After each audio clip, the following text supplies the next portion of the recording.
대부분이 저보다 나이가 많으신 걸로 알고 있어요. 그럼 다들 저처럼 사람 인연이란 것이 참 신기하고 요상하단 것도 다 알고 있으리라 생각합니다. 제가 그걸 깨달은 일을 이번에 겪게 되었어요. 지금부터 그 이야기를 한번 해보고 싶어서 이렇게 글을 적게 되었습니다. 저는 고아였습니다. 제가 태어나서 가진 최초의 기억은 고아원에서부터 시작하거든요. 눈이 펑펑 내리던 추운 겨울, 고아원에 딸린 운동장에서 눈사람을 만들었던 기억이 나요. 장갑도 없어서 손이 꽁꽁 얼었고 콧물이 주룩주룩 났죠. 그래도 까르르 웃으면서 행복했던 것 같아요. 저는 그렇게 많은 사람들과 함께 생활하는 것부터 배웠습니다.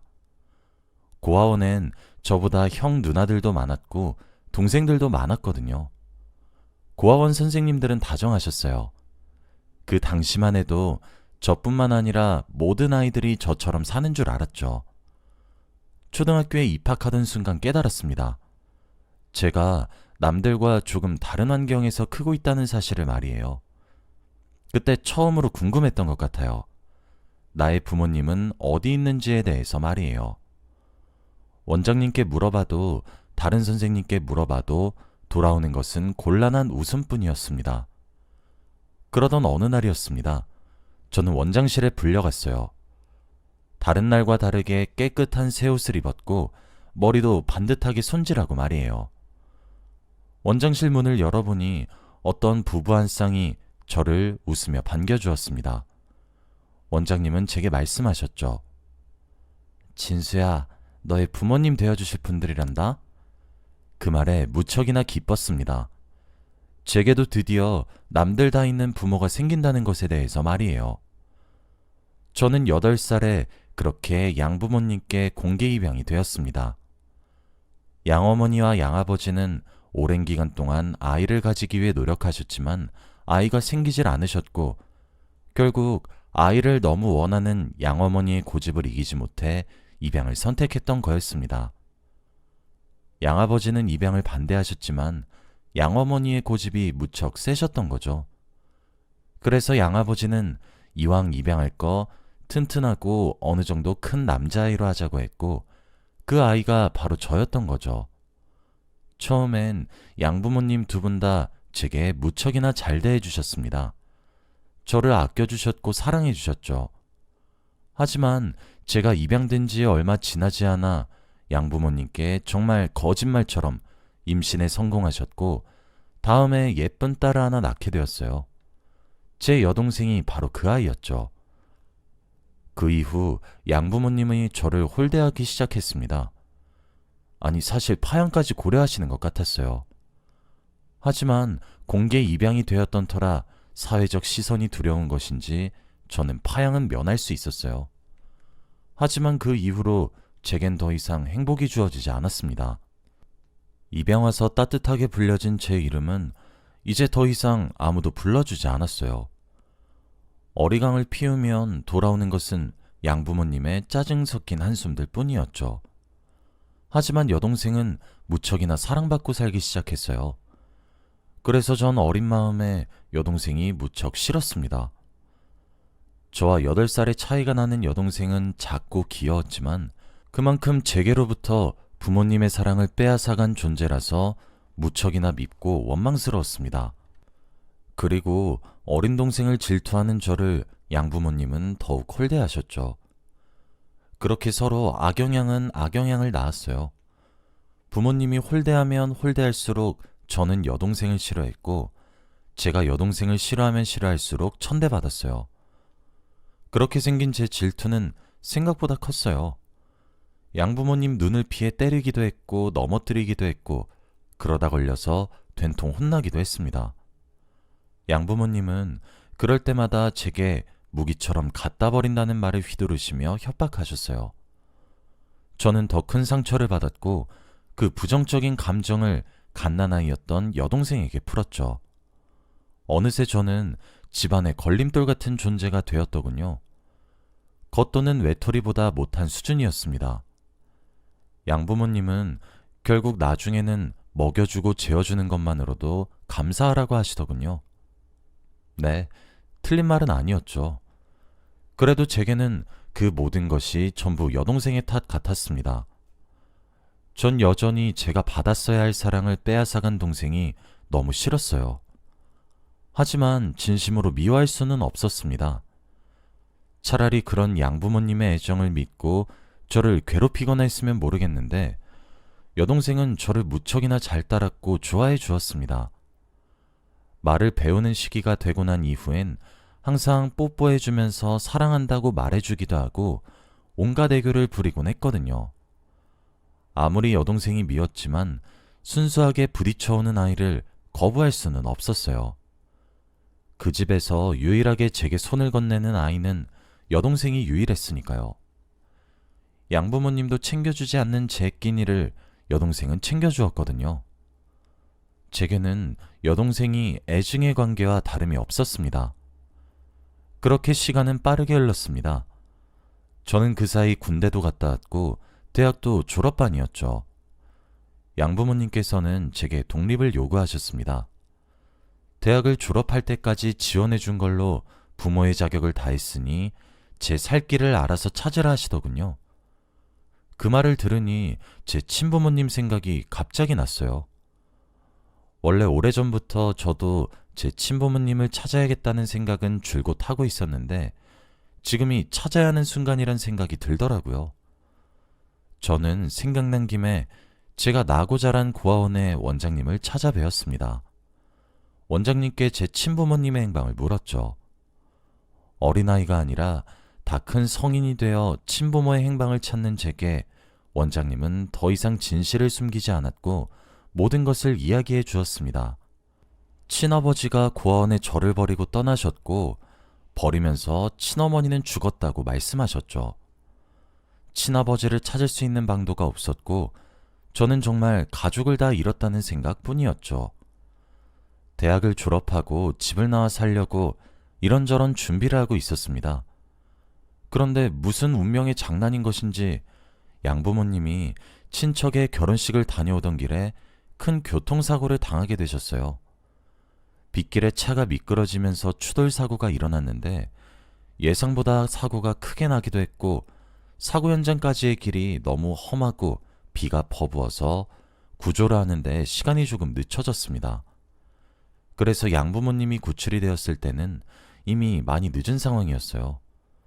두 분 다 응급수술을 하고 바로 중환자실로 옮겨지게 되었습니다. 두 분은 중환자실에서 아주 어렵게 한 글자 한 글자 내뱉으며 부탁하셨습니다. 진수야, 그간 우리가 널 홀대한 것을 용서하지 말아다오. 우릴 미워해도 괜찮아. 우리가 지은 죄를 부정할 생각은 없어. 그래도 우리 딸이 성인이 될 때까지만이라도 돌봐주면 안 되겠니? 이제 그 아이에게 남은 건 너뿐이잖아. 우리가 미안했어. 죽음을 문턱에 두고 하는 말이 겨우 동생의 미래를 위한 어거지 사과라니.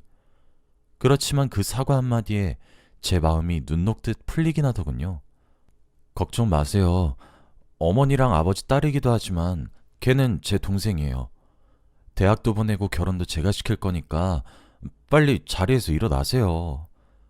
제 말에 안심하셨던 것인지 두 분은 정말 고맙고 미안했다는 말만 하시고 거짓말처럼 숨을 거두셨어요.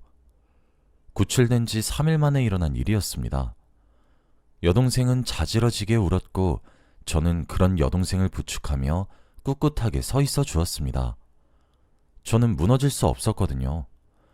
양부모님을 그렇게 보내드리고 양부모님 앞으로 나온 보험금을 동생에게 전부 주기로 결심했어요. 친자식이 받기를 원하셨을 것 같아 따로 통장을 하나 만들어 모아두었죠. 그런데 양부모님이 돌아가신 이후 눈에 띄게 여동생이 의기소침해지더라고요. 불안해하는 것도 같았고 자주 제 눈치를 살살 보곤 하더라고요. 당시 제 여동생은 이제 성인을 바라보고 있는 나이였고요. 하루는 묻더라고요. 오빠, 나 안 버릴 거지? 그때 왜 여동생이 부모님을 잃은 이후 불안에 시달렸는지 알게 되었습니다. 이렇게 어리고 보호받아야 마땅한 여동생을 저는 더 이상 미워할 수가 없었어요. 여동생은 모르겠지만 저는 비로소 그날이 되어서야 여동생을 진짜 제 동생으로 인정했습니다. 그 이후부터 여동생을 뒷바라지하기 시작했어요. 저는 졸업 이후 바로 대기업에 안정적으로 취업할 수 있었습니다. 여동생은 제가 사라지지 않을 거란 사실을 알고 난 이후 다시 기운을 차려서 씩씩하게 학교 생활을 하게 되었어요. 저는 여동생에게 좀 더 완전한 울타리가 되어주고 싶었습니다. 그러다 보니 어느새 제 나이는 30이 되었죠. 저는 선을 보기로 했습니다. 제가 하루라도 빨리 결혼을 하면 동생에겐 새 언니가 생길 테고 여자끼리 통하는 것이 있을 테니까요. 그렇게 아내를 만나게 되었습니다. 아내는 순한 인상을 가지고 있었고 무엇보다 참 착하게 느껴졌습니다. 아내는 가난한 집에서 태어났고 모은 돈이 얼마 없다고 했어요. 하지만 그런 것은 일절 상관없었어요. 제가 돈을 잘 버니까요. 제가 선자리에 나가서 세운 조건은 하나였습니다. 제 동생을 자신의 가족처럼 잘 돌봐주는 것이었죠. 저는 그저 제 여동생을 잘 대해줄 수 있는 착한 여자가 필요했거든요. 지금 생각해보면 결혼했던 제 목적도 처음부터 틀렸었던 것 같아요. 아내는 저와 결혼을 하면서 전업주부가 되기를 희망했고 저는 상관없다고 했어요. 대신 전업주부로서의 할 일은 똑바로 해야 될 거라고만 했죠. 그뿐 아니라 아내는 처가댁에 금전적 지원을 해달라고도 했습니다. 그것도 흔쾌히 들어주었어요. 대신 제가 그 조건들을 전부 들어주는 대신 저도 아내에게 한 가지 조건을 내세웠습니다. 제 여동생에게 따뜻한 울타리가 되어줘야 할 것을 말이에요. 하지만 아내는 결혼 전 제가 느꼈던 인상이 결혼 이후 180도 달라졌습니다. 저희 부부는 결혼을 하면서 대출을 조금 무리해서 받아서 제 명의로 40평대 아파트를 마련했습니다. 제 몫의 유산은 목돈이 생길 경우를 대비해서 사용하지 않았거든요. 저는 제 여동생을 천천히 결혼시키고 싶었고 나중에 태어날 제 아이까지 생각해서 대출을 무리해서 받아도 오래 살 집이니까 괜찮다고 생각했어요. 그런데 아내는 제가 돈이 있으면서 대출을 받았다는 사실이 거슬렸나 보더군요. 결혼 이후 알게 된 거지만 아내에게 한 가지 단점이 있더라고요. 가난한 집에 태어나 자라서 그런지 돈에 집착하는 것이 예사롭지 않았어요. 저는 양부모님의 사망보험금과 유산 중 여동생의 몫은 전부 모아두었어요. 여동생의 학비, 결혼자금으로 사용하려고 했거든요. 유학을 가고 싶다고 하면 보내줄 수도 있을 정도로 아주 넉넉한 수준이었어요. 그리고 그 외에도 제가 따로 조금씩 돈을 모으고 있기도 했고요. 양부모님이 부탁하신 것보다 전 더 이상으로 동생을 남부럽지 않게 키우고 싶었거든요. 그런데 그 돈들을 아내가 하이에나처럼 노리더군요. 결혼 전부터 이 돈은 없는 돈으로 생각하라고 매달 얼마만큼은 여동생을 위해 모을 거라고 단단히 못을 박아두고 결혼을 했는데도 아내는 뒤로 호박씨를 까고 있었어요. 제게도 자주 여동생 명의 앞으로 묶어둔 돈으로 대출을 갚자고 속삭였어요. 돈도 제가 벌고 대출금도 제가 부담하고 있고 그런다고 해서 처가댁에 지원을 소홀히 하는 것도 아닌데 대체 왜 자꾸 그런 소리를 하는 거냐며 크게 화를 낸 적이 있는데 그 이후로는 별말이 없더라고요. 그런데 하루는 여동생이 제게 오더니 자기는 괜찮으니 그 돈으로 제 집 대출금을 갚으라고 하더군요. 여동생을 부드럽게 타이르며 꼬치꼬치 케어내니 아니나 다를까 제가 일하러 간다고 자리를 비운 사이 여동생을 아주 쥐잡듯이 잡아서 볶아댔더라고요. 오빠 설득해서 대출금 갚게 하라고요. 우리 집에 얹혀 살면서 그 정도 양심도 없느냐고 하면서요. 전 모든 사실을 알고 아내에게 불같이 화를 내며 으르렁거렸고 이혼하자고 집에서 쫓아내기도 했어요. 아내는 제게 싹싹 빌더라고요. 저는 이혼을 물리는 대신 두 번 다시 제 여동생에게 그런 말은 입에 올리지도 말라고 단단히 경고했고 처가댁에 하던 모든 금전적인 지원을 전부 끊었습니다. 아내는 그제서야 본인이 아차했나 싶었던 것인지 언행을 조심하기 시작하더군요. 그때부터 솔직히 정이 떨어지긴 했습니다. 저는 아내가 제가 가진 재력을 조건으로 보고 결혼한 것에 개의치 않아 했었거든요. 저도 제 여동생에게 울타리를 만들기 위한 목적으로 아내와 결혼을 했던 거였으니까요. 그렇게 목적을 가지고 한 결혼이라면 쌍방의 목적이 동시에 이뤄져야 하는 건데 아내는 결혼하고 나서 보니 순 자기 것만 챙기려고 하는 이기적인 사람이었죠. 제가 그렇게 한번 모든 지원을 끊었더니 아내는 아차했던 것인지 다시 제 동생을 살뜰히 보살피더라고요. 그 모습을 보고 저도 다시 처가댁에 지원을 하기 시작했고요. 계산적인 부부의 모습이라 해도 할 말이 없지만 원래 각자의 사정이란 것이 있으니까요. 우린 그렇게 표면적으로 매우 화목한 가족이 되어 있었습니다. 그러던 어느 날이었습니다. 제가 자란 고아원의 원장님으로부터 연락이 왔어요. 그 연락은 어찌 보면 당혹스럽고 어찌 보면 반가우면서도 무서운 그런 연락이었죠. 바로 친어머니로부터의 소식이었거든요. 알고 보니 친어머니는 죽은 것이 아니었더군요. 친아버지께서 친어머니가 낳은 저를 강제로 빼앗다시피 하시면서 잠적을 하시게 되었고 당시 혼인신고도 올리지 않은 상태였기에 친어머니는 도망가신 친아버지를 찾으실 수도 없으셨더군요.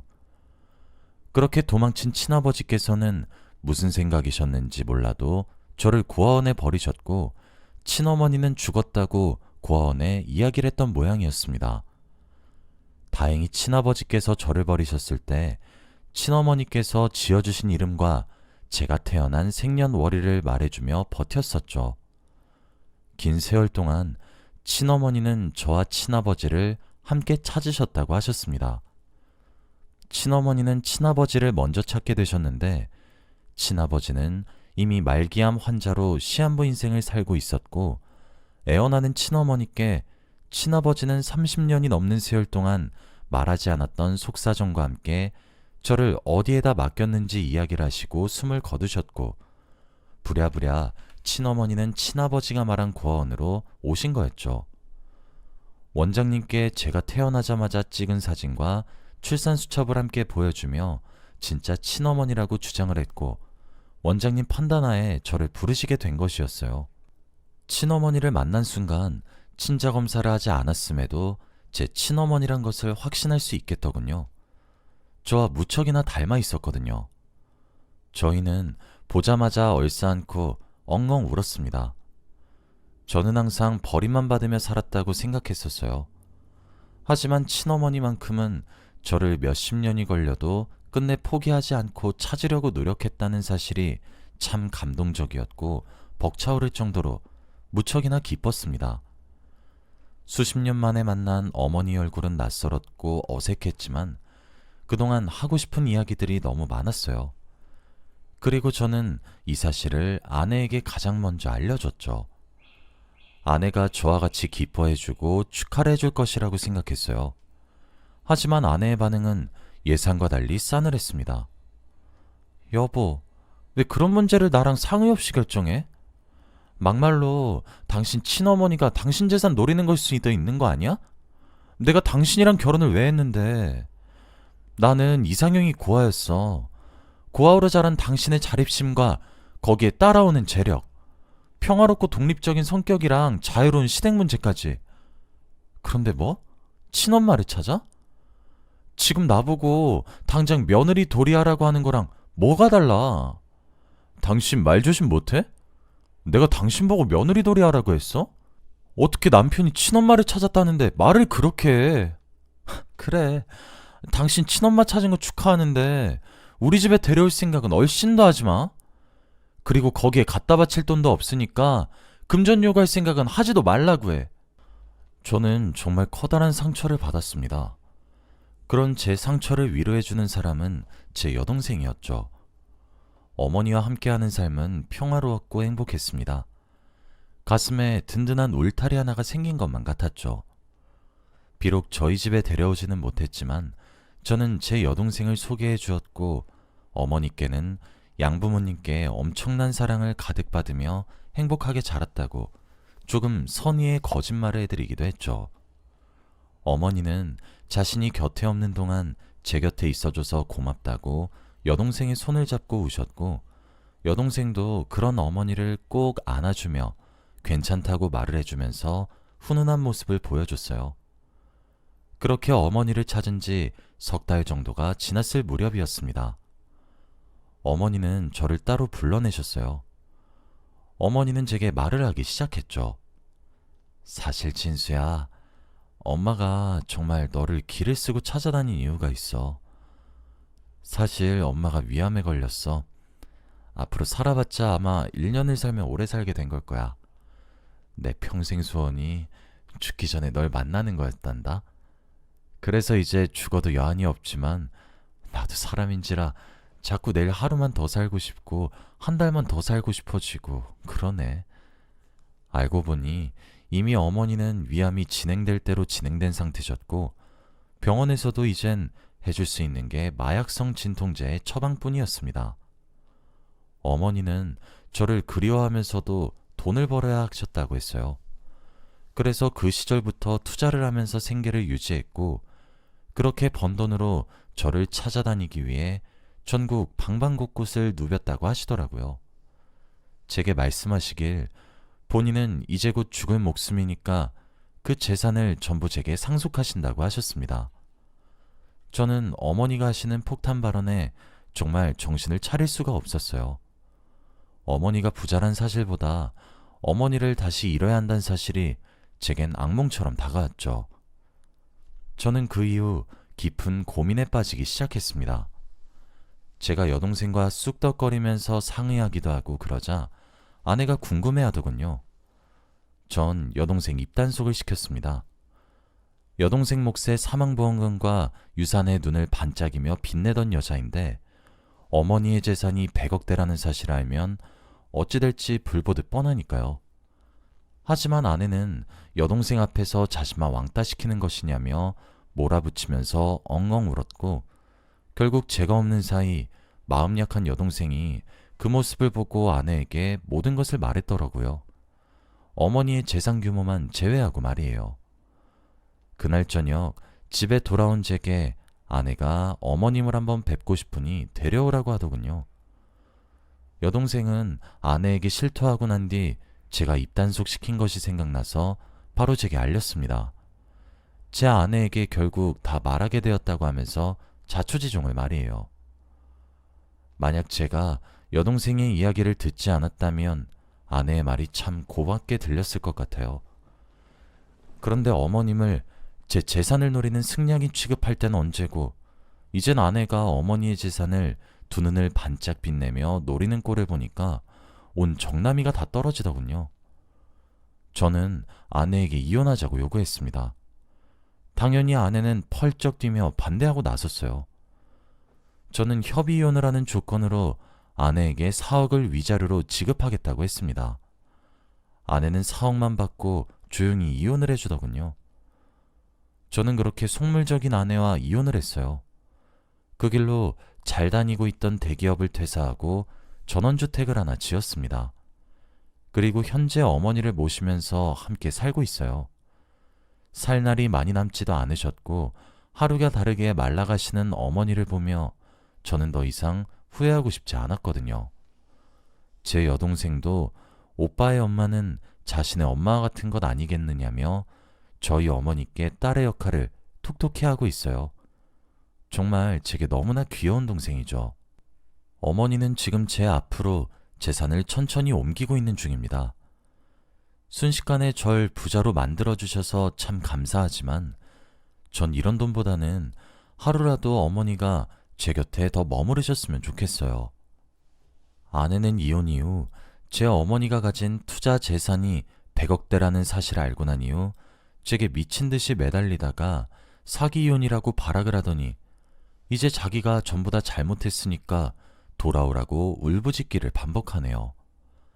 제가 저런 여자에게 제 여동생을 맡겼다니 사람 보는 눈을 더 키워야겠다는 생각이 듭니다. 저는 일단 앞으로는 제 소중한 여동생과 저희 어머니만 생각하려고 합니다. 여기까지가 긴 이야기였습니다. 들어주셔서 감사합니다.